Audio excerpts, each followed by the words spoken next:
Natanggal ang isang gulong ng dump truck matapos itong araruhin ng mga barrier sa bahaging ito ng EDSA. Pagbaba ng Quezon Avenue flyover pasado alas 3 sa madaling araw kanina. Ang ilang concrete barrier pumailalim pa sa truck, habang ang ibang barrier natumba sa kalsada. Ayon sa MMDA, 14 na concrete barrier, 3 plastic barrier at isang signage ang nabangga ng truck. Nakatulog po ako, hindi ko na po na-control.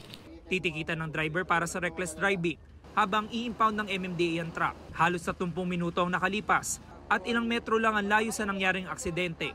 Sumalpok naman ang isa na namang dump truck sa isa pang truck sa EDSA Quezon Avenue flyover northbound. Nabasag ang windshield ng dump truck na galing Santa Rosa, Laguna at pabalik sana sa Bacolor, Pampanga. Bagyang nasugatan ng driver at pahinante nito. Namalino ko sir, naabutan ko na sir, pagpreno ko sir, kaya sumasad na ako. Mabilis ba itakbo niyo? Hindi naman sir, bagal lang. Tumukod ang traffic sa flyover dahil sa ikalawang aksidente.